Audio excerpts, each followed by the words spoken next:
Hello, beautiful soul. I was thinking today about muscle tightness versus a muscle that is limited in its mobility. And these are two different things, and there is a lot of confusion around these two things. So I am hoping that I can help explain, because sometimes we benefit from shortening a muscle in order to release it or relieve it. And sometimes we benefit in lengthening or stretching the muscle. And it's very common for us to have, sore neck and want to stretch it. But that doesn't necessarily mean that's what it actually needs. And sometimes you're stretching and stretching and it doesn't get better. It could be because it needs something different. It might need some shortening or contraction or a building or strengthening of the muscle rather than a stretching of it. So let's get into it. So generally, but not always, generally a muscle that has a limited range of motion or mobility issue, generally it is or can be caused by an injury, and there generally will be pain associated with that movement.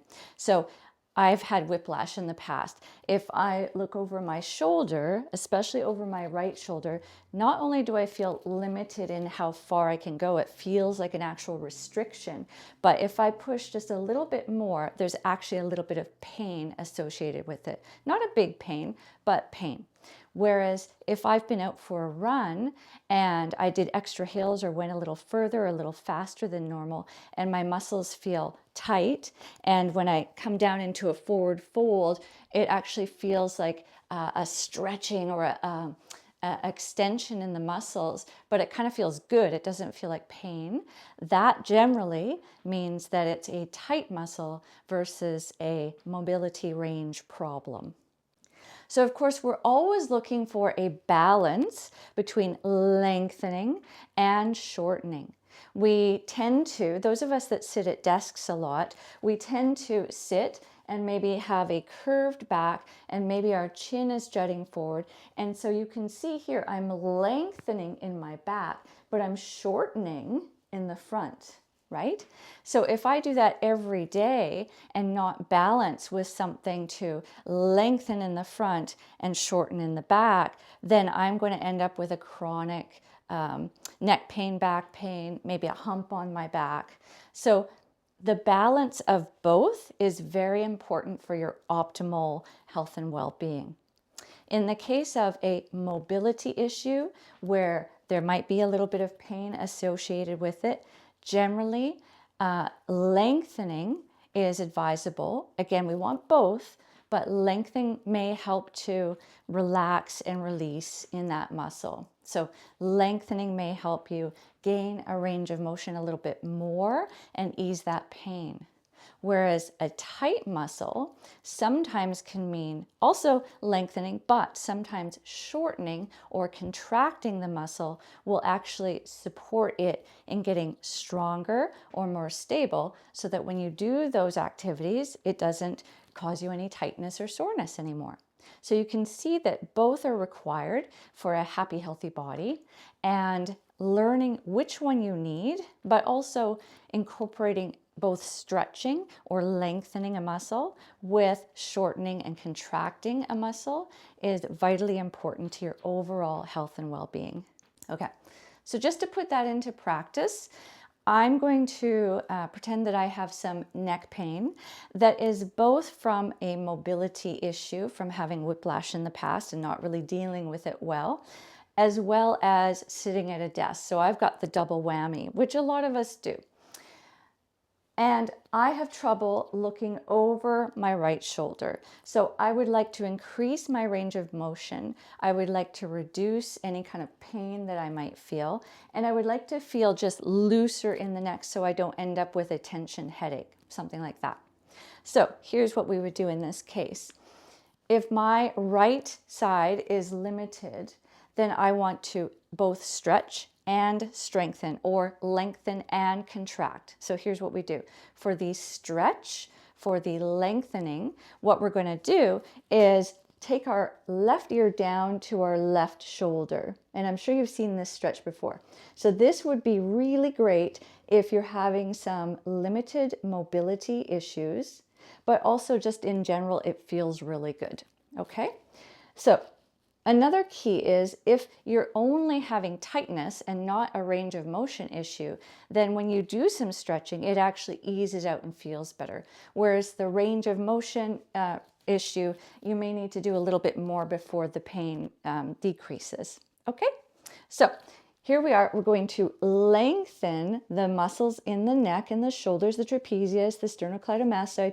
All of these are being lengthened by bringing the left ear down to the left shoulder. I'm lengthening here and I'm contracting on this side. I'm shortening on this side, as you can see. Okay, so this is how we would stretch on this side. But if I wanted to contract or shorten or maybe strengthen on this side, I could also do a counter pressure move. So I could put my right hand on the right side of my head and press my head into my hand and my hand into my head at the exact same time. So there's this strengthening or contraction or shortening on that right side of my neck as well. So I'm pushing my head in and I'm pushing my hand into my head at the same time. Now, both of these, when I let go here, that actually feels very releasing and opening and much lighter than just the stretch. So that's another reason that kind of shows me that it's a little bit more of a mobility issue, because when I do this contraction, the shortening or the strengthening, it actually feels looser than when I just do the stretch in itself. Another helpful tool, especially with some extreme or chronic tightness or pain, is to consider some myofascial release. Now, the thing that's kind of magic and cool about fascia is, of course, it's throughout the body, it's everywhere. So if I have a tight neck, it may actually give me more relief to move down into even my hand on that side. Maybe there's some tender or trigger point areas along the line that goes up into my neck that is causing the pain. And it's not actually in my neck, that's just where the pain is ending up. That's where it's kind of coming out. So something to consider is the pain doesn't mean necessarily that it's in that spot. The release may come from a different part of that line moving up to that place where you actually feel the pain. And it's worth exploring to see, is it somewhere else along the line? Is it somewhere else in my body? Sometimes neck pain could be related to your hips or to the way that your feet connect to the floor. So it's not just a localized issue. Sitting at the desk or sitting without getting up and moving a lot will aggravate it, but that doesn't mean necessarily that that's where the relief will come from, is by going to that direct point. Always look at the body as a whole, everything moving together or not, and everything affects each other. So when you're having that neck pain, don't just work on your neck, work on the whole body. Even just getting up and moving your whole body and making some big movements and some gliding movements will help to nourish into the fascia, and that helps the whole body in general, and it just feels good.